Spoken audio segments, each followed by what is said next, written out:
So, good morning, everybody. I'm going to be your facilitator this morning. My name is Louise. Let's do some housekeeping first. Eracism is the slogan of the group Erace, which was formed in New Orleans in the summer of 1993.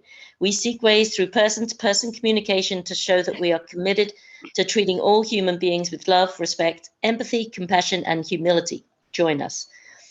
Erace is an organization that does not espouse any political party, and we have no religious affiliation. We believe in acceptance of all people, and no personal attacks of any kind will be tolerated.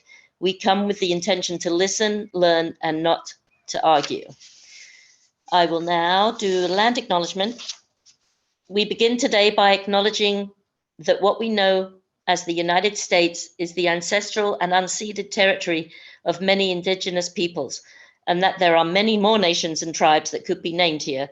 Members of our meeting group today are on the lands of the Chitimacha and Choctaw in New Orleans, the Creeks, Cherokees in Atlanta, the Tonkawan, Lipan Apache, and Comanche in Austin, the Lenape and Piscataway in the Washington, D.C. metropolitan area, the Wampanoag and Nipmuc people in Boston, the Cahuilla, sorry, I can never say that name and I apologize, and the Mojave in Riverside and the Lumbee in Fayetteville.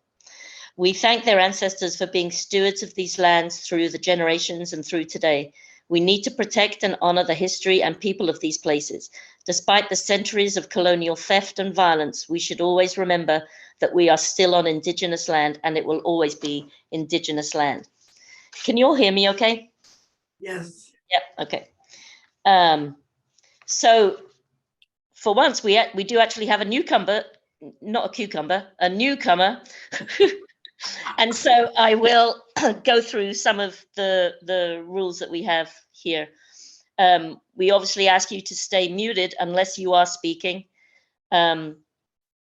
We raise one finger if we have something to say, if we want to get on the list. I'll be writing a list. So wave your finger, kind of wave it around so I can see if you want to be on the list. After someone has spoken, if you have a clarifying question, you raise two fingers and wave it around. And the clarifying question is really in order to ask, I didn't understand what you meant by, or can you clarify what you meant by? It's not really to start another dialogue or argue with a point that they just made. If you do have another point to make, raise your finger and get on the list. Okay. We respect the speaker. We don't interrupt. Everyone will have 2 minutes to speak. I'll be keeping the time. And so no interruptions. You're clear to, open to say whatever you feel, as long as it's not a personal attack, obviously. And then at the end of the meeting, we will have a wrap up. And those people who have not spoken will have 2 minutes. And those who have spoken will have 1 minute for a wrap up. And of course, you can pass if you do not want to speak. That's totally okay. Okay, I will get everyone to introduce themselves, and then I'll say why I brought the topic. So we're just going around. All we're saying is name and where you're from. That's pretty much it. So we keep that to a very short introduction. Phyllis. Good morning, I'm Phyllis. I'm in New Orleans and I've been coming to Erace since 2008. Nicole.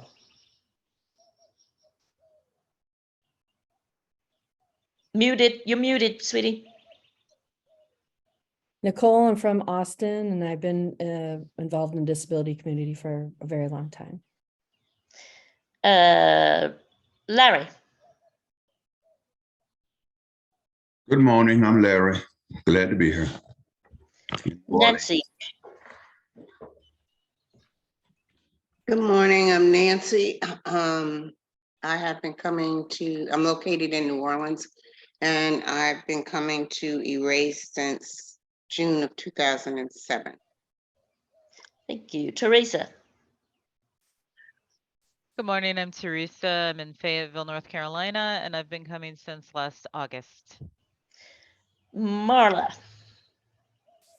Good morning, I'm Marla. I'm also in the New Orleans area, and I've been coming to Erace since, I think, 2019, 2020-ish. Michelle. I'm Michelle. I'm also in Austin, Texas, and I've been coming to Erace since summer of 2020. Jean. I'm Jean Walker. I'm in Silver Spring, Maryland, and I've been coming, I think, about 2 years now. Marva. Oh, I'm sorry, Jean. Marva. Good morning. I'm Marva. I've been coming to Erace post Katrina. I'm located in the New Orleans area. Cindy. Good morning. That's it? Okay, good morning. Assalamu alaikum, Glenn. Man, you were just on the screen. Walaikum assalam. Okay. Yes, I'm Glenn Abdullah, and I've been coming to Erace for since '94, and glad to be here this morning. Good to have you. Bill. Are you there, Bill? Cindy, is Bill around?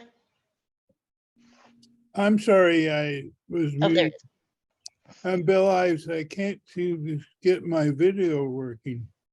I apologize for that. As long as we have your voice, Yeah, yeah. we'll, that's all we need, really. Okay, so the reason I brought this topic, and again, I apologize for the problem with the article sending. I'm hoping that people got to read the second article that Phyllis so kindly sent out. It's about disabilities and being Black and disabled in America. Of course, Black and brown are the most likely demographic to get a disability. They have to look harder to get services. And it's yet another factor to be marginalized. We have stereotypes of people like, oh, it's a crack baby, or they're just welfare queens. Now this is interesting, the invisible disabilities such as autism, educators dismiss, and I'm an educator myself, dismiss as behavioral issues, before they've been diagnosed with autism. So this is a problem. Deaf people, and we've all seen this, as police jump to the conclusion that they're not responding. And so, we all know what could happen there if they think someone is just walking away and not listening to them. So I didn't watch the show, the Queer Eye thing, but it was about a guy, a disabled guy in a wheelchair who is having some home improvements. That's what I gathered. And I think it was kind of cool because they blew away some of the stereotypes of deadbeat dad, etc., which I think was very cool. And also, just to throw in there, don't forget the majority of carers are going to be the women folk in the family. Black women bear the brunt a lot of caring. Anyway, so I just wanted to bring disabilities, or as I've once was told, which I really like, otherwise abled people. I'd like to bring that into the conversation. So if anyone wants to get on the list, raise a finger and we will get going. Phyllis, anyone else right now want to be on the list? Marla, Phyllis, Marla. Oh, and by the way, during talking, if you do want to get on the list, you can raise your finger and I will kind of try to let you know that I've seen you, okay? All right, Phyllis, go ahead, Phyllis. So I just want to give some information since I work with a lot of people who are applying or have recently applied for disability. A good number of people, it's a large majority, get denied the first time they apply, and then they have to appeal. Which usually involves getting a lawyer who then will get some of the funds. Because if your appeal works, then you get back pay, but you still have to go through a lawyer and do all the legal stuff. So it is not like somebody just sends in an application and the next day they're getting, money. And it is also something that we pay into to get when we need it. So Bill, I got you. I just want to put that information out there. I got a question. Go ahead. Clarifying question? Right. Uh-huh. Is there a lot of fraud in the applications of people trying to get disabilities? Not the people I know, they really need it. Mhm. And don't buy into the fraud idea because that's white supremacy talking. Cindy, I got you. No. Well, anyway, put me on the list. Okay, but I mean, Glenn, okay, got you. Okay, so far I have Marla, Bill, Cindy, Glenn. Was that correct? Anyone else? Nope. Okay, Marla. Yeah, I just wanted to speak to the article and the person who wrote the article. I really appreciated that perspective. That was really fresh for me, and it gave me a reminder that shows like Queer Eye and other things that I don't know that I personally might say or think give a very, not one perspective, but maybe a little bit more of an acceptance or a universal type of perspective when it comes to accepting folks with disabilities and that type of thing. I appreciated in this article that the author said they had an issue or they weren't quite sure how to feel about a specific part of the episode. And it was the part where one of the guys on the Queer Eye team takes the mom who has been the main person's, I can't remember his name now, I'm blanking, but the disabled gentleman's primary caregiver for many, many years after he was in his accident. And he talks to her about how, it's time to have a fresh start. And like, we're just going to go forward and you need to kind of remove yourself or have your own life too. Like, this is important that you have your own life. And the person who wrote the article said they struggled with that because there is the constant stereotype that they, meaning disabled folks, are a burden to those who care for them. And I appreciated that different look. I never really thought of that. So there was probably more of a point than that, but I have to have the rest of my coffee first. Anyway, that's it. Should I put you back on the list, Marla? No, that's okay. Thank you. Okay. Then we have Bill. Hey, Nicole had her finger up. Nicole? Okie dokie. Don't forget, wave it around in the air like you just don't care. yeah. Jean has her finger up. Okie dokie. Thank you. Go ahead, Bill. That article very interesting because for the last year and a half, I experienced what it's like to be a disabled white man. But I can't pretend to see. But when I go to the hospital, doctor's appointments, I see a lot of disabled African Americans, and it makes me think of what struggles that they have to get their care. In New Orleans, there are a lot of disabled African Americans, and some of them have electric wheelchairs. And I wonder what they had to do to get that. The article was discouraging, but not surprising. Every time we turn over a rock in this country, you find racism. It's pervasive. And every topic we discuss many topics, the racism is there. In New Orleans, there are older African Americans who have disabilities. There are also, we used to go to second lines when I could walk, and many of the social aid and pleasure clubs had a disabled member who was in an electric wheelchair, dressed in the same thing. He was probably disabled by a gunshot wound. But anyway, What? Nothing, sorry, time's up. Sorry, I just thought that was people's stereotypes, you see. That was what I mentioned at the beginning of the meeting, but anyway. Next person is Cindy.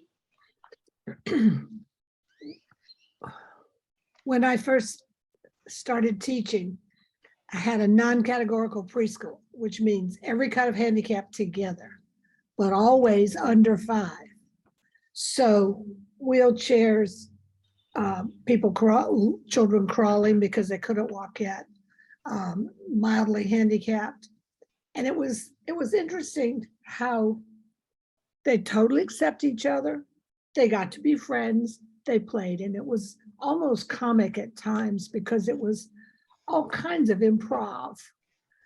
And they did fine with it. There was no prejudice against, no name calling, none of that.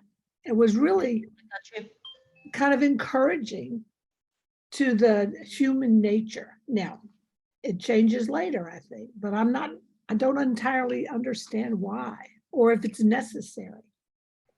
But it was wonderful, totally accepting of each other's reality, whatever it was. And there were several that were terminal. They weren't going to live long, and they would tell you that. But they were having a good time while they did it. It's pretty humbling to those of us with normal abilities to understand that some of these kids, they're going to live to be 3 or 7 or whatever. And here they are having a great time, being friends with each other and looking for the future. Thank you, Cindy. Good timing. Glenn, you're next. And Bill, I've got you. You wanted to be back on the list, right?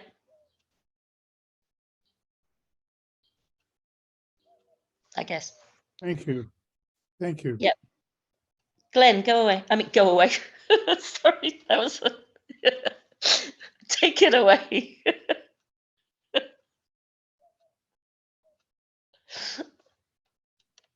I think he's gone or got disconnected. Glenn, oh, is he not on the call at all? I don't see him. Oh, that's all right. I'll put him back on when he comes back. Or maybe he just took me literally. Okay, so we got Nicole. Hi, I just wanted to give a little background. I've been working in the disability field for a long time and at several different organizations. And also my husband has MD, which is muscular dystrophy. And he's in a wheelchair, electric wheelchair. I did see the episode and read the article, and yeah, it's I understand what Marla, I think you mentioned the part with the mother. That was interesting that she struggled with it, because I think that's a struggle a lot of people with disabilities feel, the burden part. But the fact is, the mother lost her house during that whole process. She lost her house, she lost her significant other. And often when big things like that happen, like major, someone ends up in a wheelchair, especially at a young age, you do lose a lot of people in your lives. I've known people that, end up getting divorced because the wife or husband can't handle it. All of a sudden you're thrown into, even though you say, death do you part, I guess people don't mean that sometimes because they don't realize, how bad the situation can progress to with an accident like he had. So I don't know, I've been on both sides. I've gone to caregiving groups where I hear, people who, the fact of the matter is we've had a lot of caregivers go in and out of here. My husband counted the other day, he's only in his early 30s, and he counted how many we've had over time, how many he's had, and he started having them because he could walk before, and he only got into a wheelchair when he was in college. Mom, my time is up. Your time is up, but you can go straight back on the list. If you wanted to go back on the list, I'll get back to you. Sure. Anyway, he's had 42 over time, and that's a lot of times because of burnout. Sorry, I don't know what that was. That wasn't me. Nicole, you'll be after Jean, Bill, and Glenn if he turns up, okay? Okay, so Jean. I just let Glenn back in, but I don't see him on the screen yet. Okay, well, I'm sure he'll let us know. Gigi, I see you. Okay, I was not able to access that article and I only just recently got the other, but I I Googled disability and Black and found I recommend, his name is D apostrophe capital ARCEE Neal, NEAL. He is Black and disabled. He's and the one article that I did get was he is in a wheelchair, but not electric. And he talked about how he was applying for a federal government job. He was feeling very hopeful because of his writing experience. He had 2 masters in writing. And he also, was feeling very good, but also with trepidation. He had to buoy himself up. He's wheeling in down the room to the administrator's office, counting the number of Black employees. There were only 2, and he found out later that there were 43 white employees. So, and he later learned that they never had more than 3. So he gets the job, and what happened is that it's about 3 months later, there was a big snowstorm and a blizzard, 2 feet of snow. He's looking at it. 6 a.m. in the morning, he's reporting in, and everybody's staying home. But he is told by HR that he has to come in because he is on probation. He doesn't have any leave to take to stay home, and therefore he has to come in. He's looking at 2 feet of snow. Somehow the man got himself there. He's wheeling down the hall, holding protectively a hot cup of coffee, and runs into someone from the legal department. And he said, the legal guy says, "What are you doing here? It's a blizzard." He said, "Well, I was told by HR that I had to come in." And he said, "Well, you should file a complaint. You should not be here." And of course, he couldn't file a complaint. And why? Because the minute you file a complaint, nobody wants to have anything to do with you. And they'll see you as a troublemaker. Also, and they'll do things in order to encourage you to leave. And you can't be guaranteed you'd find a job in another place, particularly, this is particularly true with Black people. I do know one white woman did file a complaint with federal government, and it took years for that to be heard. And even then she couldn't find employment, a single mother. But if you're Black, it's double. Finish that thought, Jean. I'll come on later. Do you want to be put back on? Sure. Okay. All righty. Bill. I just wanted to respond to your comment at the end of my session. My perception that the guy in the wheelchair he was in a wheelchair as a result of my gunshot wound. I didn't have any bad thoughts about the guy. It was just an indictment of the prevalence of gun violence in the city that adversely affects young Black men. I got you, Phyllis. So okay. I just wanted to be clear. I didn't have any bad things as a person. Yeah, Bill, I'm sorry. I know you as a person don't, but that is a general assumption by a lot of people. That's all I'm saying. That was a stereotype. Phyllis has a clarifying. You were correct in that your statement. Right. Phyllis has a clarifying question. Go ahead, Phyllis. Yeah, I guess my question is, white people have a lot of guns too. If you saw a young white man in a wheelchair, would you think was the victim of a gunshot wound? It was a white male, young white male, I would probably assume that as well. But I know Okay. in New Orleans, gunshot wounds adversely affect young black men more than white men. It And that's does. a product of racism, not any fault of the black man. Sure. Thank you, Bill. Glenn, are you there now? No? He's Yes, yes, I am. Okay, you have 2 minutes. All right. I don't see racism in everything.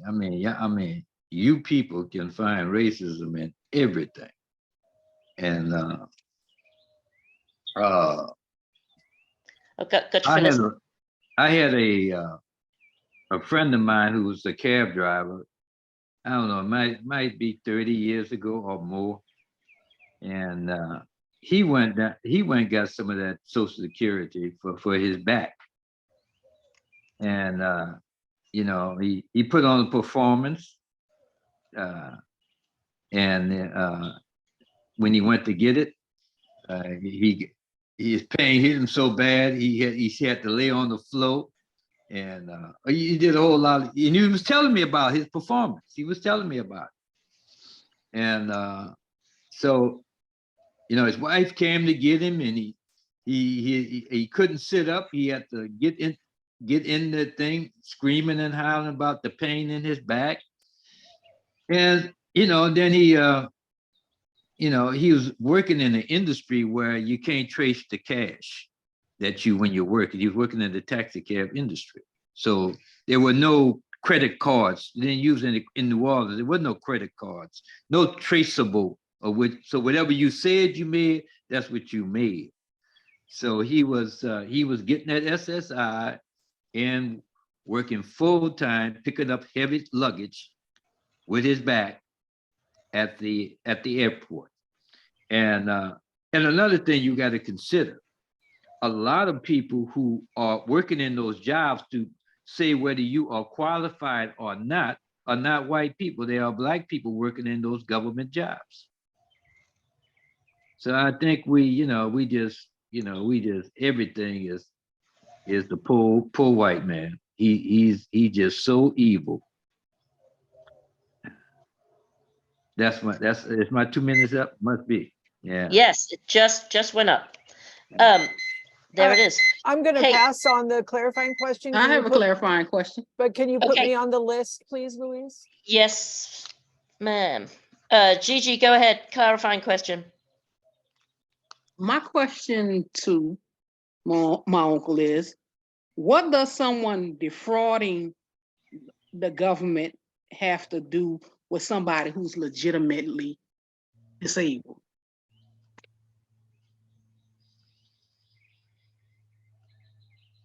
Glenn?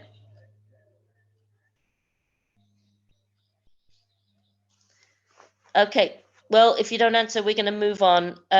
But Glenn, can you hear us? Because I also want to add Oh, that. okay. Yeah, I can. I was muted. I didn't know. Okay. I was muted. Yeah, but yeah, he was qualified as being disabled. And I'm just saying is that people today are both white and black. They want something for nothing. Okay. They want to find an easy way to get get something from the government. Okay, Get the I government get to you. take care of And them. that was one of the points as well at the beginning that I said that people always think they're welfare queens and kings, and I also wanted to point out, Glenn, that these meetings are also about marginalized people, and marginalized group of people are otherwise disabled people. So I just wanted to bring that in. It wasn't particularly race, although I threw that in as well, but it's for otherwise abled people, which is also a marginalized group. So not everything is about race, as you say. And the next person on the list is Nicole. I just wanted to explain that if when you don't have a caregiver, like a mother or family member to help you, when you have a disability like this young man, you end up in a nursing home or an institution. That's what happens when you don't have a caregiver. And actually the caregivers here get paid $10 an hour. I mean, Got your bill. At least here in Austin, they do. And you only get so many hours, like New York gets 24 hours care with their caregivers, but here in Texas, you only get so many hours. Also, I noticed the show kind of showed like the best kind of I mean, he soared as a person with a disability. He's working out, he's strong and all this. They didn't pick somebody who was drooling, who can't, communicate and maybe uses a computer to communicate. They chose somebody for basically an able-bodied audience. There are plenty of people out there that also could use that kind of help, and they are not,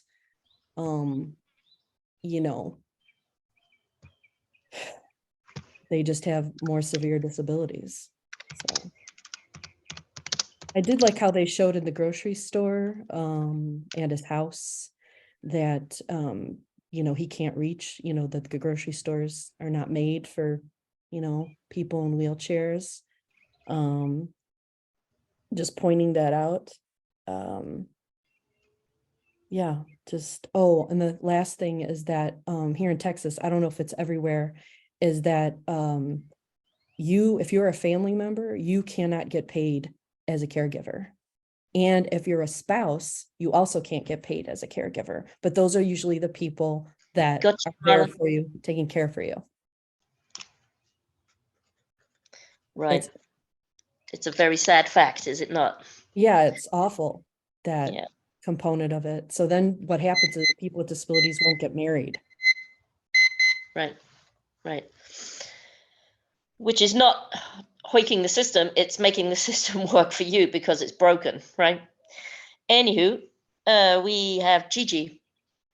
And I see you, Larry, I've got you down. Anyone else? Let me just go through the list, see if I've got everyone. I've got Gigi, Jean, Phyllis, Bill, Marla, Larry. Okay, Gigi, go ahead.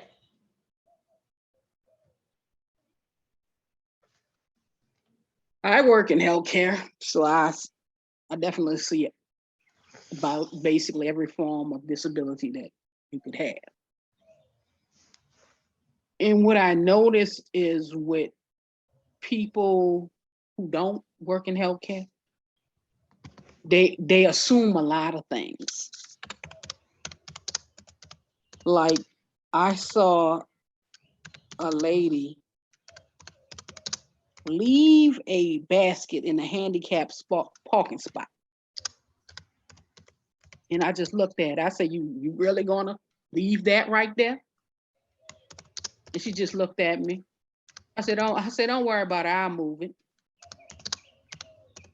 Mind you, I have my own disabilities myself, but everybody doesn't walk around screaming and howling and everything and giving you a show. And a lot of people who don't complain also are treated badly because they may have something going on and they're just not complaining, because every visibility is not able to be seen. I mean, every disability is not able to be seen. Right. And even with, like, say, the handicapped parking spots, you can have a disability that's mental and get access to a handicapped parking spot. Intermittently, I use a cane. And so it depends on whether I have a good or bad day or what's going on. So I was going to vote, and see, I'm not a quiet person, so I'm gonna let you know how I feel about a certain thing.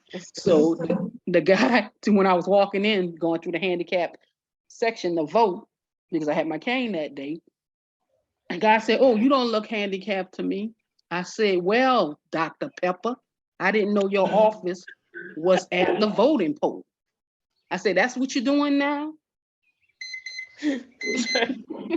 So, the people behind me laughed and he got all quiet because he wasn't expecting me to tell him anything.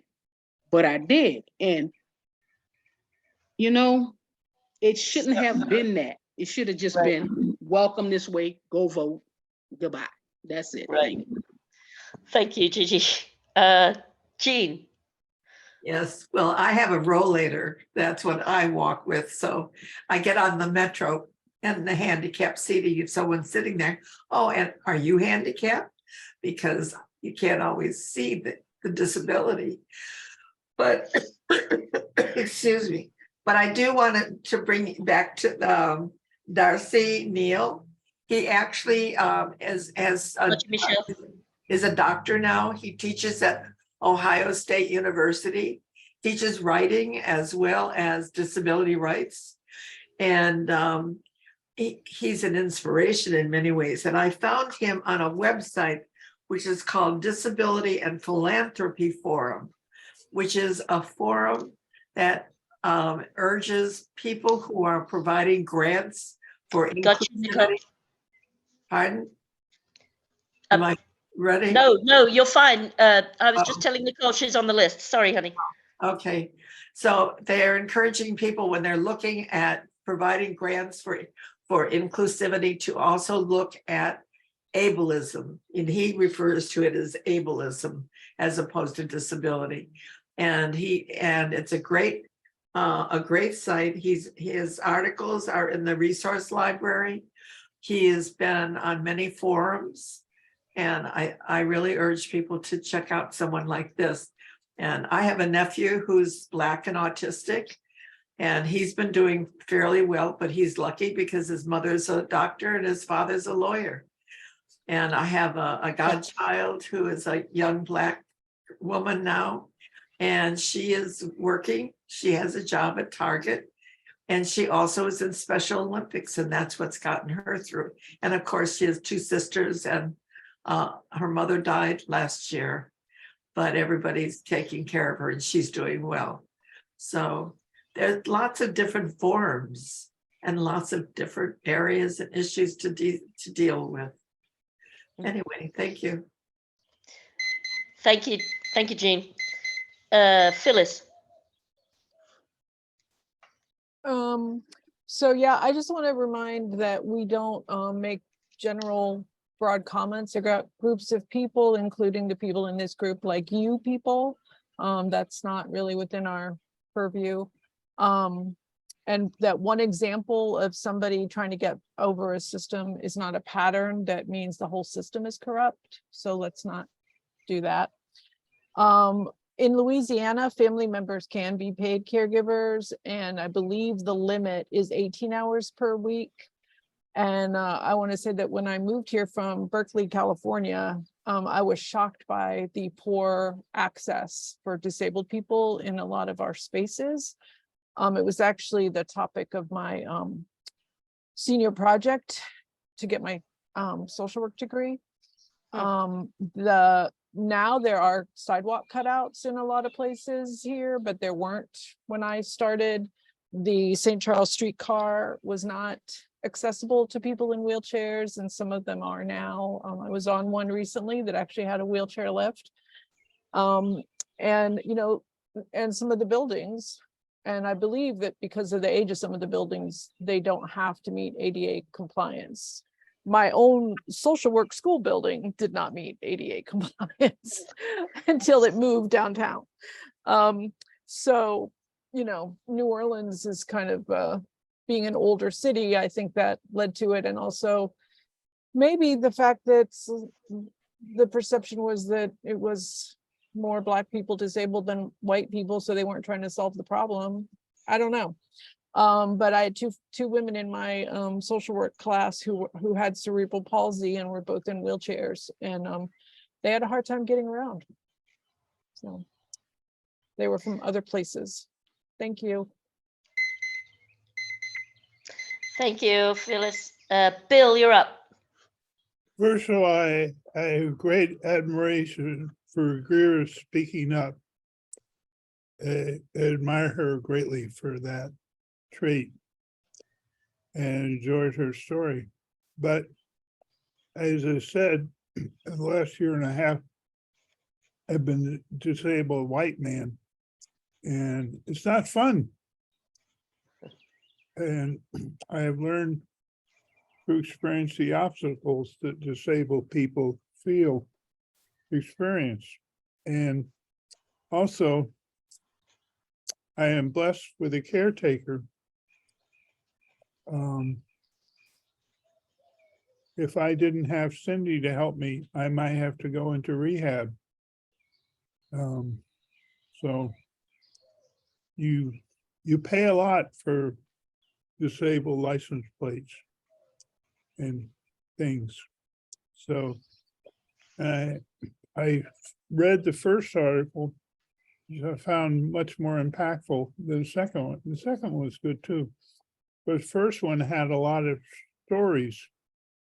And there was a young man who went to my college, Tufts, and he's autistic, and it talked about he was deathly afraid of being stopped by the police because autistic person, at least as he explained it, have trouble with eye contact.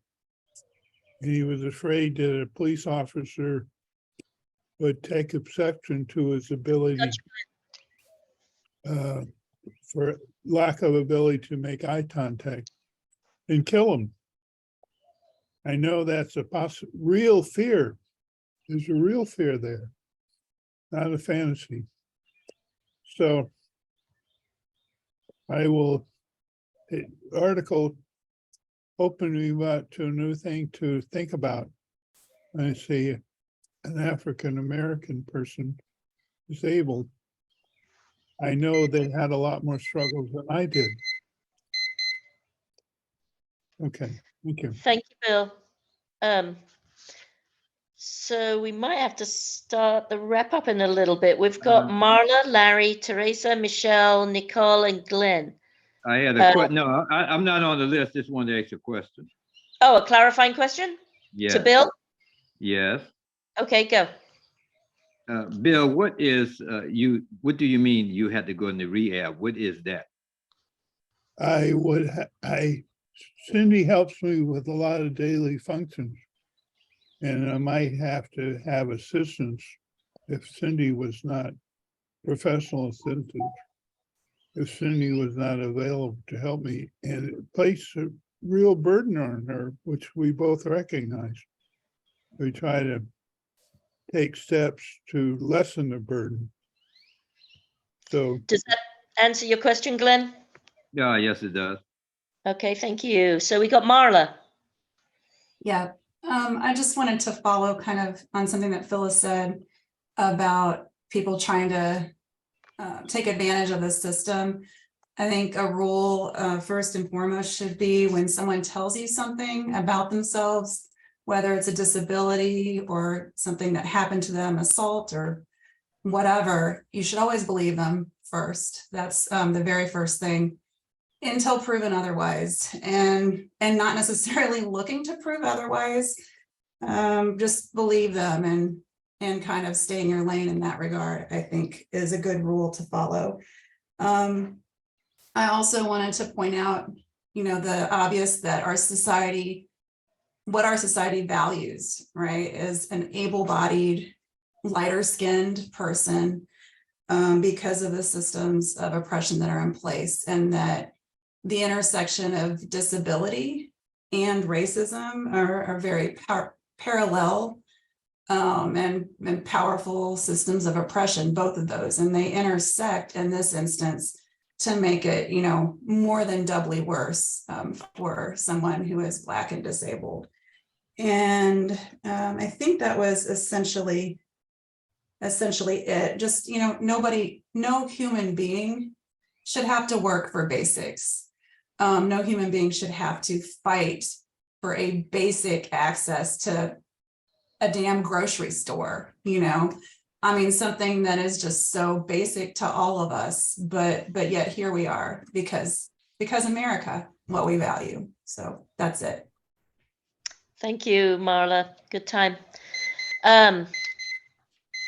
Larry. You know, being disabled bring about challenges no matter what race you are. And your life is not going to be convenient all the time. You're going to be uncomfortable. You've got to go through some struggles. But I strain to find racism to be a part, of this conversation.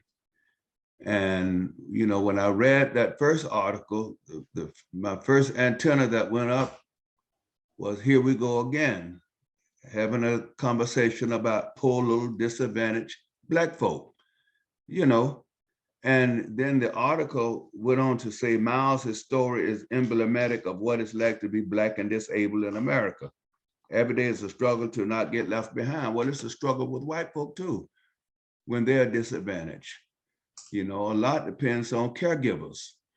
But I think everything that happened to Black people as a result of the evils that were inflicted a long time ago and still been inflicted, I think it's a danger to put everything under some kind of, racism umbrella. And I just strain to find racism in this conversation. And again, all people with disabilities, even if you got expert care, all people with major disabilities are going to suffer and go through some struggles.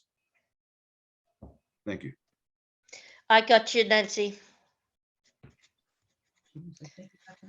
Okay, Teresa. Question. You have a clarifying question? For Larry. Okay, go ahead. As I have experienced, disability is not fun, but reading the stories in the first article, I could empathize with the woman at the bus stop when the driver just said, I don't want to. What's your clarifying question, Bill? Maybe I'm making a statement. I apologize. Well, do you want to get on the list? I'll put you back on. Yeah, put me on the list. Okay, gotcha. Okie dokie. Then we got Teresa.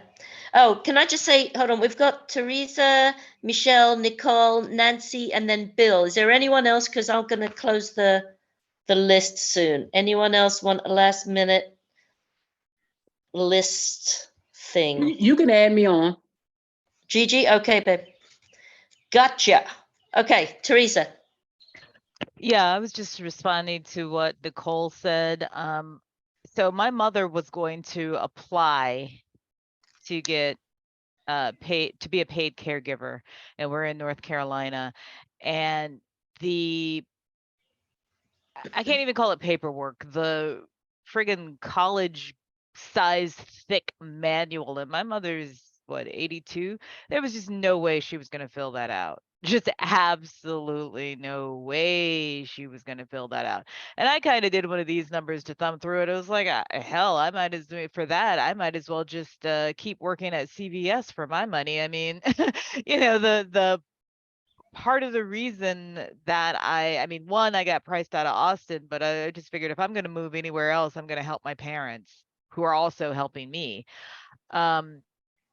And so it's absolutely amazing. And so going on with the fraud story, boy, if you're faking a disability and you got your caregiver in on it, it's a tremendous amount of paperwork. My mother just we basically recycled that booklet because there was just no way she was going to do anything to get that additional money, which she definitely deserves. So it's really good that my sister and I are here in town. And my sister, you would think that my sister also lived here because she is here every single day, but again, just like everyone says, it's really good that Dad has family, because he would be in a facility if he didn't have, a spouse and 2 adult daughters and kind of sort of my nephew. I mean, my nephew has high functioning autism, so he can't, he's not going to think to help someone, but he can be ordered around, you know, to help. And when we're out, escort dad to the bathroom and whatever. He can do things. It's just not his temperament, shall I say. So yeah, I just wanted to add that. Hey, perfect timing. Yes, indeed. All right, Michelle. Yeah, I put a couple things in the chat just for people. I'm wondering if Jean is familiar with Judy Heumann, because she's another disability rights activist who was an attorney there in, I believe in the DC area for many, many years. Anyway, she's got an interesting backstory, and one of the founders of the disability rights movement, I believe. Anyway, I just also wanted to point out that many people have mentioned this, you know, people talking about people with autism, people with other mental illnesses, that, you know, my own ignorance was that I didn't even realize that mental illness is classified as a disability, and that's the invisibleness of the disabilities. And I didn't realize that until my own daughter was, you know, it was pointed out to me she qualified because of her anxiety and depression issues, that she qualified for a 504 disability inclusion that she can use when she's in school, basically, to apply for that and use that. So, you know, I think there's a lot to be learned about disability by the able-bodied community that we just, you know, don't think about. And I'm just pointing out my own ignorance on that myself. So that's really all I had to say. So, and check out that movie. Crip Camp is an excellent movie, and it's a great resource for people who want to learn about the disability rights movement. Because again, I learned a lot watching it. Yes, thank you, Michelle. Nicole. I was just going to mention, and I'm not trying to call anyone out, but Jean, you mentioned, you know, that gentleman was a inspirational, and a lot of people don't know this, but in the disability community, there's this thing called inspiration porn. That's what they call it. They hate the inspiration word, people with disabilities. And there's also a lot of controversy around the word disabled.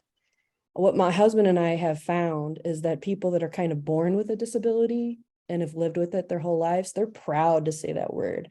I'm disabled and proud, like they don't find anything wrong with the word, but sort of newer disabled people kind of have a problem with it. They just don't like the word. They want to say differently abled, or, you know, disabled, but not really, like the gentleman said. A lot of activists here in Austin are like proud to say that they're disabled. That's all I wanted to say, but it's a thing. If you do a search for inspiration porn, it's a huge thing. They don't like the word inspiration. That's interesting. Thank you for sharing that. Nancy?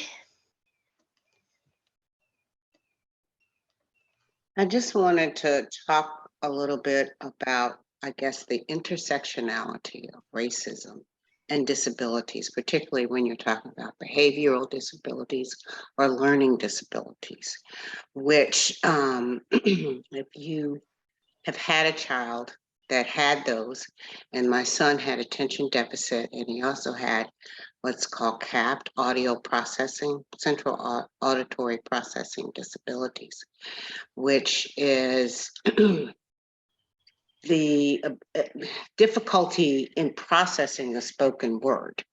Okay, a lot of people think that the children are just not paying attention to them or disobeying what they're saying, when the fact is they really don't understand what it is that you said. People don't understand or realize the complexities of the spoken word, of processing the spoken word, understanding what you hear. Okay, the ability to process that. If you tell somebody to stand still or stand in line or get up or do this, the ability to process what bodily functions do I have to do to complete that task? Some people have problems with that, okay? But when that happens, or you have a child that has attention deficit, the inability to pay attention, the inability to remember, and normally it is accompanied with a learning disability. The children of color generally are singled out for just being defiant, as opposed to having a disability, and are judged more harshly, and are judged and are disciplined more harshly for their disabilities, actually a disability. So to say that there is no such that you know, you're kind of over blowing up the situation as far as racism applies, is that's not true. Racism is a factor when you're talking about school-age children and a disability. Thank you. Bill. Respond to Larry. He's not here now, I see, but the reason why we put everything in racism, because racism is everywhere. I was very aware of racism before I joined this group, but pervasiveness of it was brought home to me. And I'm taking medication that slurs my speech. And someone could think I was drunk or mentally disabled, but it's from the medication. And I agree with what Nancy said, totally and completely. If you put a person who has a disability in the intersectionality of racism, if they're a person of color,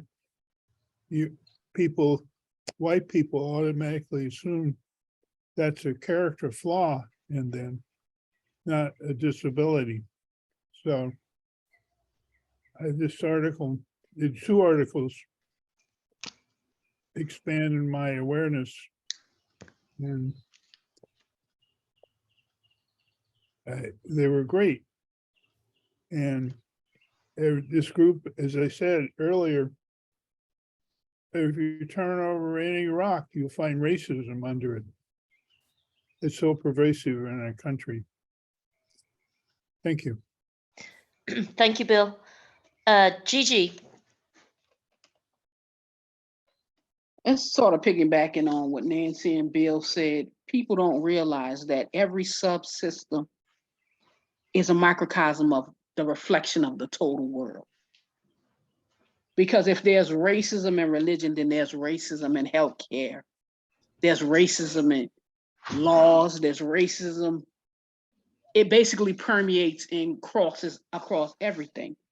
Because if you think about it, you have high mortality rates for pregnant females in, well, African-American females in this country. And we're one of the most industrialized countries in the world.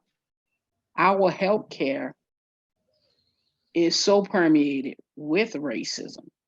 So if someone actually tried to access healthcare to get a diagnosis, to get something, if that doctor does not want to say that's what's wrong with you because they're biased about something, as simple as somebody saying I'm in pain and I need pain medication, but it's automatically assumed that you're a drug addict.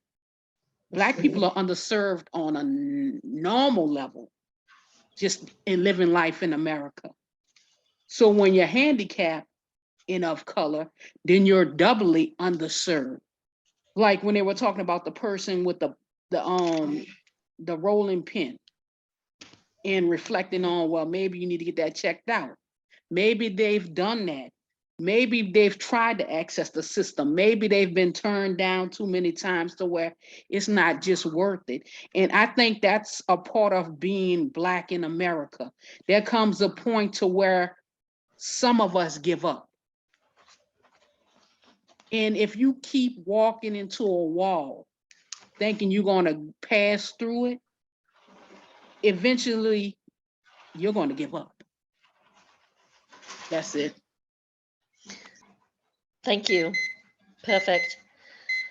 Okay, so we're now going to move on to the wrap up. And there's only two people that I think have not spoken, and that's Marva and Marion. Am I correct on that? Yeah. So Marva, you have 2 minutes if you choose.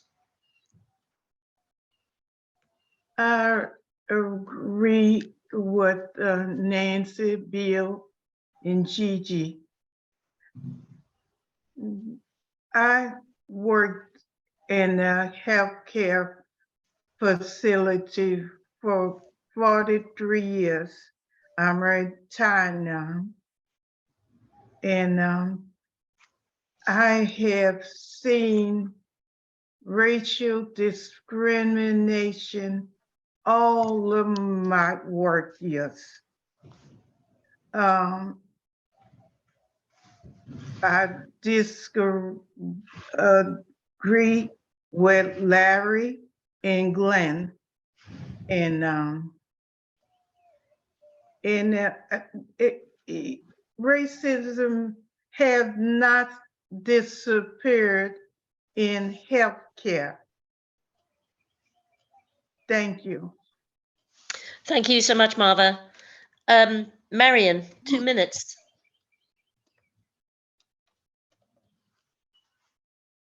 I found this so profoundly interesting this morning because during the discussion period, several of you touched on two things that involve my family. My 41-year-old son, who is the younger of my two sons, is a high-functioning autistic person, and I've been diagnosed with scoliosis. And a few months ago, I fell forward in my bedroom, struck my head on the doorknob, and suffered a mild concussion. And it's so strange. Well, I'm saying strange. That's not the word I want to use. But anyway, I'm looking at my one rollator over here against the wall and the other one's in the bedroom. And I never used the word disability, even though the doctor told me, Miss Lagarde, you have scoliosis. And I saw my x-ray and my spine is crooked. So I'm wobbly. I can walk around the house okay, but I don't dare go out, and I can still drive. I don't dare go out with one of the rollators. But I do believe that it's sort of a double whammy. I personally I don't believe suffered any kind of discrimination or prejudice because I'm coming across the parking lot with my rollator. People are very polite. They run and open the door for me. And one man walked behind me and said, "Ma'am, are you okay?" I think I was a little wobbly that particular day. But I do believe in some instances, human beings being human beings do exhibit some form of bias toward people who have a disability or a physical, if you want to say, infirmity. My son, who's autistic, has been called dummy and retard, and two of his coworkers referred to him that way, and they lost their jobs. So human beings being human beings, we're gonna say cruel things, we're gonna do cruel things, and the person that's being directed toward has to be a person who can continue on with their life and try to have as normal an existence on this planet as possible. So thanks so much for this article. It was so interesting. Thank you, Marion. Thank you for your thoughts. Okay, so the rest of us, or the rest of y'all, have 1 minute, and let's start with Phyllis. Yeah, it bothers me that the takeaway for some people from our conversations that point out like whatever's hard for white people is going to be extra hard for Black people. It doesn't mean, oh, poor Black people. It's amazing that y'all haven't fallen apart or burnt everything to the ground. I mean, that's resilience. That's not that's nothing to be ashamed of. I am sorry the person who made that comment didn't get to hear everybody else's rebuttals of him. Yes. As is so often the case. Thanks, Louise, for bringing this. And I think it's a good topic, and maybe we can discuss it again in the future. Thank you. Yep. Thank you. Marla, 1 minute. Yeah, nothing more to add really, except I started thinking about some experiences I've seen in the mutual aid community online. And it's interesting how apparently now white people using neurodiversity and neurodivergence, are having various mild forms of whatever ADHD, things that seem fairly commonplace, but they're labeling themselves in their profiles as neurodivergent as kind of a, censoring and this is happening to me kind of situation.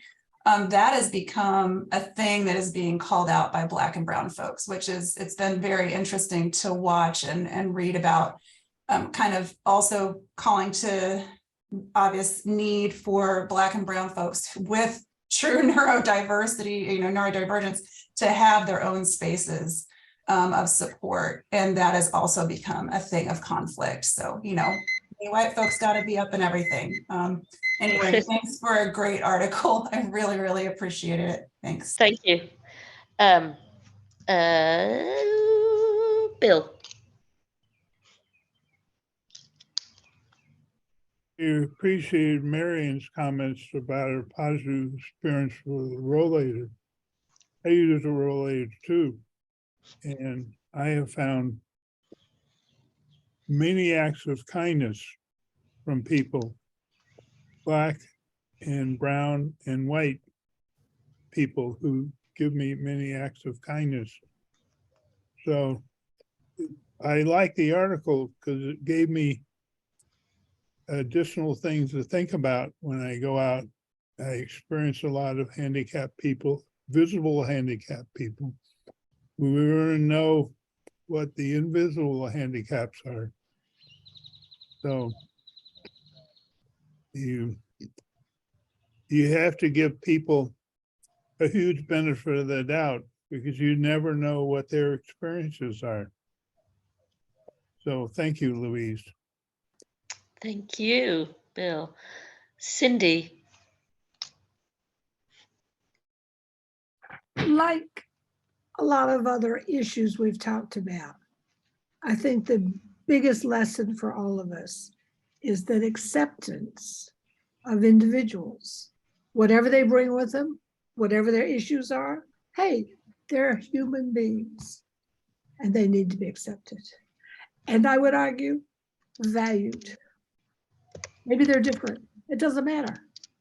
Acceptance is what it's about. Enough said. Thank you. Glenn.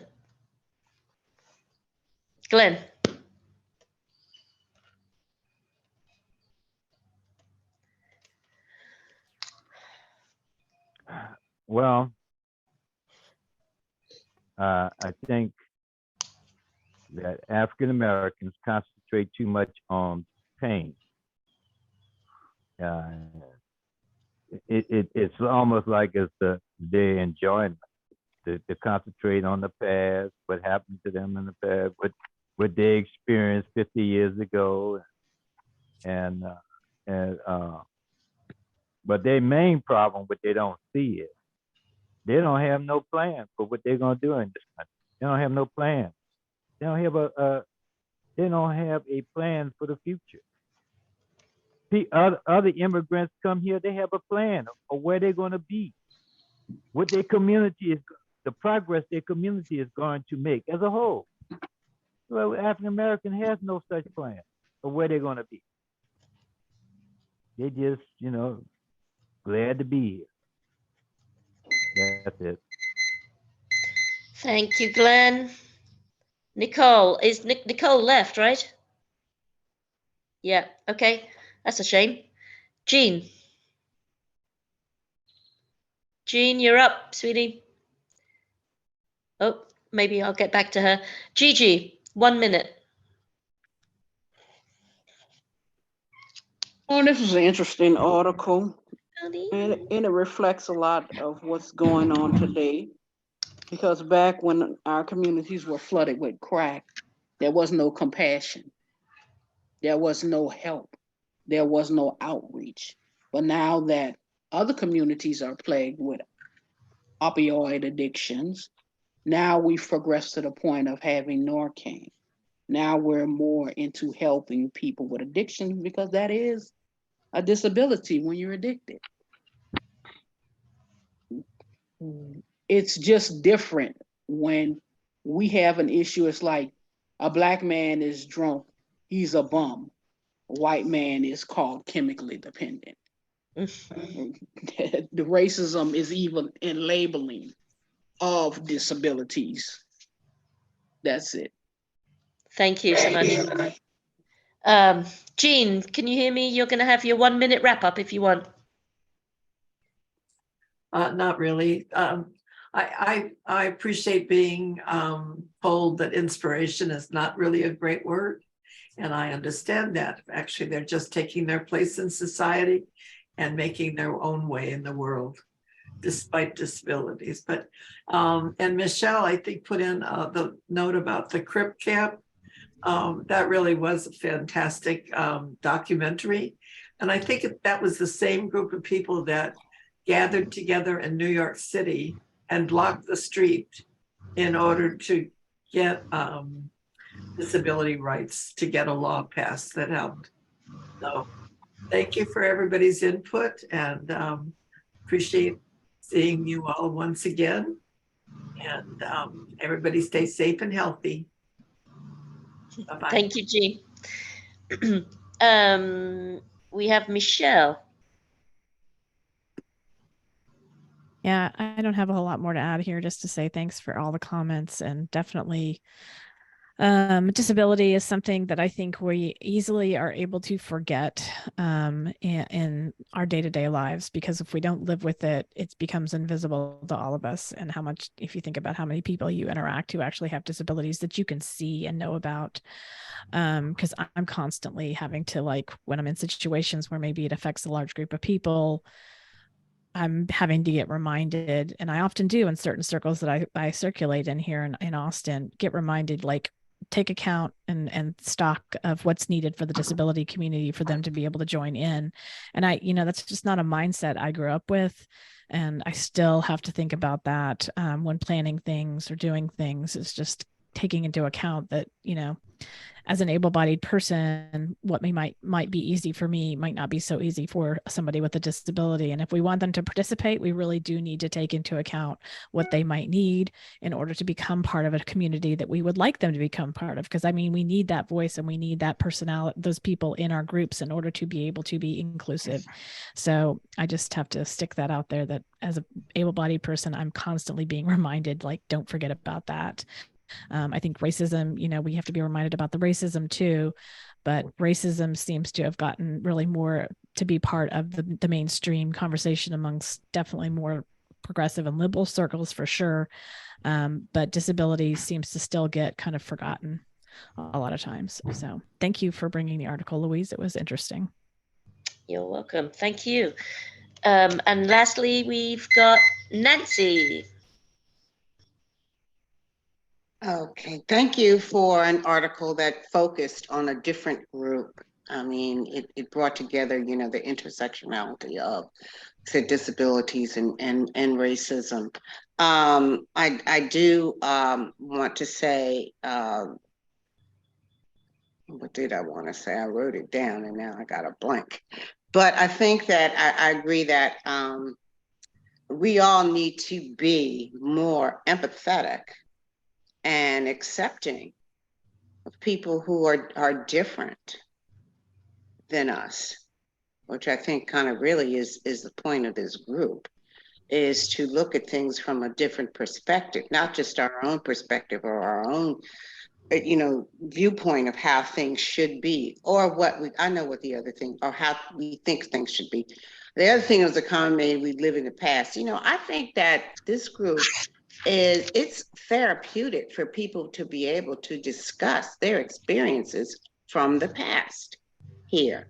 Society is very different and has changed a lot, from 60 years ago when a lot of us were growing up, and the practices and the beliefs that were in place during that time that has shaped our lives and shaped our mindsets. And we have progressed a long way from that. So to say that we haven't done anything is not true. But I think to be able to have a forum in which we can talk about that is very therapeutic, because people think that, once you've gotten older, oh, you should be over that by now. No, childhood hurt. They hurt and they stay with you. Those are the hardest hurts to get over. Our childhood hurts because you weren't in control. You couldn't make a choice. You just had to deal with what was dealt to you at that time. So to be able to come here and to talk about your childhood hurts, the experience and of discrimination and racism that you may have experienced when you were a child and could not do anything about it, you just had to deal with it, I think is very therapeutic and definitely has a place in this organization. So everybody have a nice weekend. I just want to say thanks to Nancy for saying what I feel. I'm sorry to interrupt. Okay, so look, oh God, I was writing things down, obviously, as you're all speaking. And as Phyllis said, Larry, one of the people that I wanted to comment about, has gone, which is a shame, but I'll say it anyway, because I think he and maybe another member of our group feel that there is, no difficulties, that Black and brown people need to just get themselves up and get sorted and get a plan and, get on with it. But why are you here then? Why are you in a group that deals with racism if you don't believe racism exists? It does exist, and it exists in every form that people have said throughout this meeting. There's, as Bill said, you can't lift up a rock without finding racism hidden there. And I was trying to bring this as well, to bring disabled plight to our minds. And I'm so glad that a lot of you have said that you're happy about having that brought to your mind. And again, that I live this. I'm a special ed teacher. This is my world. My world is mostly the silent, the invisible disabilities. My speciality is ED, emotionally disturbed. I deal a lot with emotionally disturbed youth, but many autistic students and ADHD. I mean, this every day, that's my life. And so it does bear a big part with me. And these little people are going to grow into adults, and have to deal with the racism that they inevitably will, which brings me to, like someone was saying, there was no, let's get it into words. Basically, a lot of people think that they are just getting on the drugs. African Americans are just getting into the doctor to have a bogus disability so they can get drugs. All of this is all such horrible stereotypes. Crack babies, as I said at the beginning, it's deaf people, as I said before, Black and deaf. There's definitely, problems here. Anyway, to finish with, I also wanted to say, if you're in a store and you hear a kid screaming, having a complete tantrum, don't in your head think, oh my God, what a spoiled brat. No, there could be a very low functioning autistic child, and the mother or father is pulling their hair out trying to deal and feeling embarrassed in there. So please have empathy. Y'all have empathy. You just don't know what's going on. So there is that. And just to finish with Gigi, I tell you what, I'm going to use your Dr. Pepper thing. That made me laugh. So thank you so much, everybody. And we can end the meeting.